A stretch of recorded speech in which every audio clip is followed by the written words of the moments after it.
دل کی پاکیزگی سے ہوتا کیا ہے جی؟ ہدی للمتقین جی، ہدایت ہے متقین کے لیے۔ متقی کون ہے؟ تقوی والا۔ تقوی والا کون؟ پرہیزگار، جس نے اپنے دل کی طہارت کی جی، ندامت کے آنسوؤں سے، التجا کے آنسوؤں سے جی، وہ اس نے اپنے آئینہ دل کو صاف کیا، اس میں سے وہ قدورتیں اور غلاظتیں جو ہے اس کو نکال باہر کیا،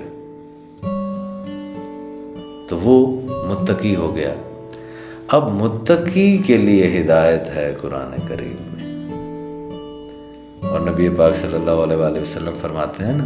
کہ مومن کی فراست سے ڈرو، کیونکہ وہ اللہ کے نور سے دیکھتا ہے، اللہ کا نور کا ورود دل پہ ہوتا ہے جی، پھر یہاں سے اس کو ہدایت ملتی ہے، اس کتاب میں سے، ہدایت والی میں سے، وہ جو ہادی نے بھیجی ہے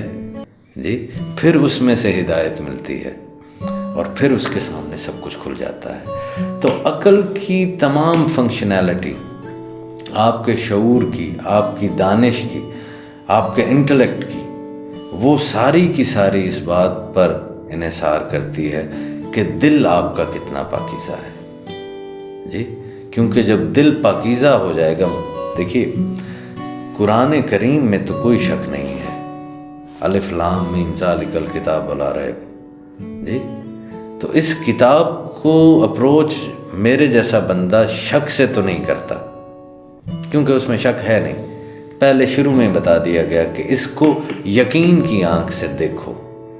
ٹھیک ہے؟ جب یقین کی آنکھ سے دیکھا تو اگلی ہی جو ہے وہ آیت میں بتا دیا گیا کہ اس کے اندر ہدایت ہے متقین کے لیے۔ پہلے تو دیکھو یقین کی آنکھ سے، پھر اگر اس میں سے ہدایت پانی ہے تو پھر اس کو صاف کرو جی، کہ جہاں سے ہادی کی تجلیات اتریں اور آپ کو ہدایت جو ہے وہ نصیب ہو، تو دل کو جب پاکیزہ کریں گے تو تب اس میں سے جو ہے وہ ہدایت ملتی جائے گی۔ چیز کو پڑھ لینا ایک چیز ہے، لرننگ اور انڈرسٹینڈنگ کے اندر فرق ہوتا ہے جی۔ آپ نے پڑھ لی، ضروری تو نہیں ہے کہ اس میں سے آپ کو ہدایت مل گئی ہو، آپ نے پڑھی ہے، آپ کے مطالعے کے اندر جو ہے وہ اضافہ جو ہے وہ ہو گیا۔ قرآن کریم